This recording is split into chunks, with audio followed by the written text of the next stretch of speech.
tanghali po mga kasakuragi ha. Pupunta na po natin ang may birthday boy. Asa yung may birthday boy? Happy birthday po kay Alex Gamboa mga kasakuragi. Ang isang kasama namin dito na naghihimol-mol sa Taytay Arena. Ano namin na pinaka gwapo at pinaka birthday celebrant. Ayan po si Alex Gamboa. Happy birthday pare. More birthday to come. Ayan. At sa kaibigan namin, sana dumami pa ang mahimol-mol para maganda lang. Ayan. Mo, basta sa akin ang wish ko lang, huwag kang magbabago. Ayan. Thank you. You know. Ayan, nakakita nyo mga kasakuragi ha. Dito, libre ang bati sa mga kasamahan. Dito lang yan, sa Taytay Arena. Sa Angono, walang ganyan. Lagir ka na. Nakita mo ha, number 1 dito sa amin yan. Ang samahan po namin dito para kami magkakapatid. Ayan. Hindi lang magkakamukha, pero magkakapatid yun sa turingan. Ayan. Dito yan ha.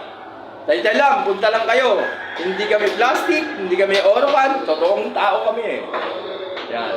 Ganyan ang samahan namin. Para kami magkakapatid sa isang... Binuksan mo na? Oo.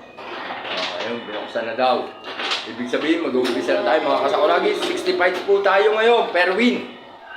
5K per win. 65 po tayo. Ayan, tumatawag na po. Mag-uumpisa na mga kasakuragi. At ulitin ko, happy birthday Alex Gamboa. Ng Himol-Mol Society. Ayan. Nakita mo ha, nakatalikod lang yan. Pero kagabi, binati ko pa yan. Alas 12 na ha. Sa mga pinopost ko, like and share lang po mga kasakuragi ha. Yung mga followers natin dyan, huwag nyo kalilimutan. Makakatulong din ako sa inyo, balang araw. Gumandagan ka lang itong ano natin. Itong pagbablog.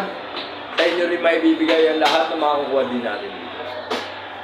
Hanggang dito na lang po at binabati ko ang aking kaibigan. Happy birthday ulit! Okay. Salamat. May kasabihan tayo. Pumatol ka na sa pangit, huwag lang sa pogi. Kasi sa pangit, di ka kayang ipagpalit. Yan. Yan ang sinasabi ko. Yan ang words ni Sakuragi.